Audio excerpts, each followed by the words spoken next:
All India Majlis-e-Ittehadul मुस्लिमीन के राष्ट्रीय अध्यक्ष एवं सांसद असदुद्दीन ओवैसी ने अपने प्रत्याशियों के समर्थन में सहारनपुर के 3 स्थान पिलखनी, जनता रोड खुर्द व देवबंद में चुनावी जलसों को संबोधित किया। जनता रोड खुर्द में जलसे को संबोधित करते हुए उन्होंने भाजपा सपा बसपा पर जमकर हमला बोला।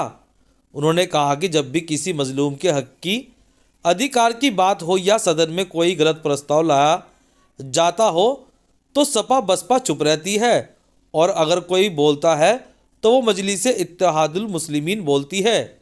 उन्होंने कहा है कि हम राजनीति के साथ साथ शिक्षा की भी बात करते हैं, इसलिए मजलिस-ए-इत्तेहादुल को वोट देने की उन्होंने अपील की।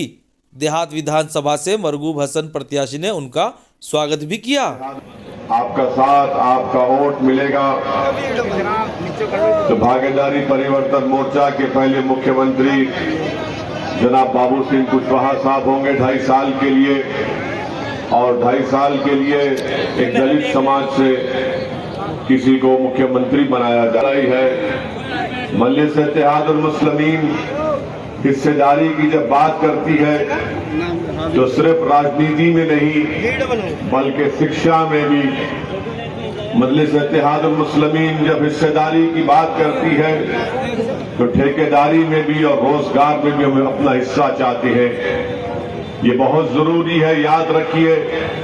हमारे वतन अजीज भारत की जमहूरियत की एक हकीकत है, एक तल्ख हकीकत है, वो ये है कि जिसके पास सियासी ताकत होगी उसी की आवाज को सुना जाएगा, उसी से इंसाफ किया जाएगा और उसी को उसका हिस्सा दिया जाएगा। और जो लोग सिर्फ खामोश तमाशाई बनकर रह जाते हैं उनसे कभी इंसाफ नहीं हुआ। जो लोग अमली मैदान में आकर सियासत में हिस्सा लेते हैं और सिर्फ वोट डालना अपनी जिम्मेदारी नहीं समझते बल्कि वोट लेना भी अपनी जिम्मेदारी समझते हैं। विधानसभा चुनाव को लेकर आरएलडी की सभा में पहुंची भारी भीड़ को देखकर जयंत चौधरी ने गठबंधन की सरकार आने पर किसानों व युवाओं के लिए विभिन्न योजनाएं चलाए जाने का आश्वासन दिया। शुक्रवार को गांव बाधी में चुनावी सभा को संबोधित करने पहुंचे राष्ट्रीय लोकदल के अध्यक्ष जयंत चौधरी ने कहा है कि बाबा मुख्यमंत्री अखिलेश यादव व जयंत चौधरी को दंगा कराने वाले लड़के बताते हैं। उन्होंने कहा है कि मैं चौधरी चरण सिंह का नाती हूं और चौधरी चरण सिंह ने कभी अपने घर के दरवाजे बंद नहीं किए। इसके साथ ही उन्होंने गठबंधन के प्रत्याशियों के लिए वोट की अपील भी की। 24 घंटे उसमें रहते तनाव में, गुस्से में, थोड़ा आराम कर लो बाबा जी। और सोने की बात तो छोड़ो, मुझे लगता है सोते कम होंगे लेकिन खाते बहुत। सीधा कर दिया सारा काम, इसे कहते हैं देहाती भाषा में काट दिया लोग।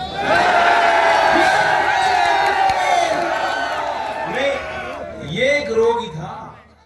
बेहट रोड स्थित श्री बालाजी धाम के वार्षिक उत्सव पर निकाली जा रही भव्य प्रभात फेरी की श्रृंखला में शुक्रवार को अंतिम दिन की प्रभात फेरी बड़ी ही धूमधाम के साथ अतुल जोशी जी महाराज के सानिध्य में निकाली गई।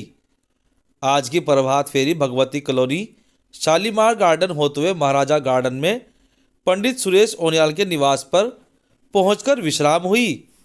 इसके साथ ही दूसरे चरण के कार्यक्रमों का शुभारंभ किया जाएगा।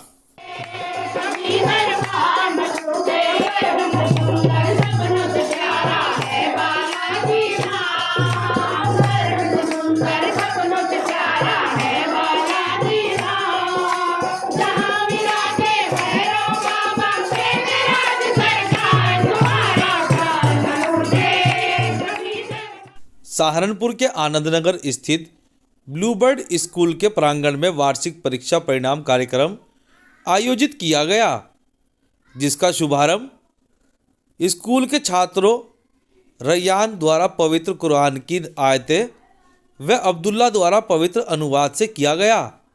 जिसके बाद स्कूल के होनहार छात्रों व छात्राओं ने अपने नाते पाक तरानों और मन को भाव विभोर करने वाली प्रतिभाओं से माहौल को चार चांद लगाया। जिसके बाद कार्यक्रम के समापन पर आए हुए मुख्य अतिथियों द्वारा बच्चों को पुरस्कार देकर सम्मानित भी किया गया। इस दौरान स्कूल के प्रिंसिपल जमाल अहमद ने आए हुए सभी मुख्य अतिथियों का आभार व्यक्त किया।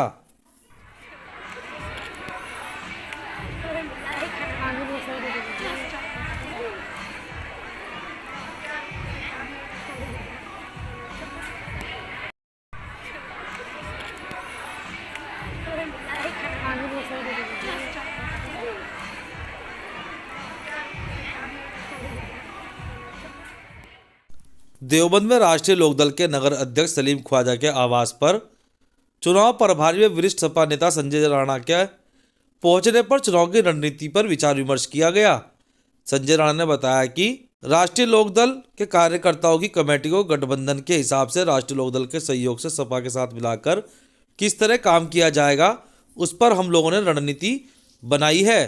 विधानसभा आज हम अपने राष्ट्रीय लोकदल के नगर अध्यक्ष के पास में आए हुए हैं और उनसे चुनाव के बारे में नगर पे किस तरीके से हम अपने कार्यकर्ताओं को की टीम गठित करके, चुनाव हमारा 2 दिन बाद 3 दिन बाद चुनाव है 14 तारीख में, तो उसे टीम को गठित करके किस तरीके से मैनेज करके गठबंधन के हिसाब से राष्ट्रीय लोकदल के सहयोग में किस तरीके से एक रणनीति के तहत हम यहाँ मिलने के लिए आए, बैठ कर अपना विचार विमर्श कर रहे हैं और उस तरीके से कार्य करेंगे हम सब लोग मिलकर, राष्ट्रीय लोकदल और समाजवादी पार्टी।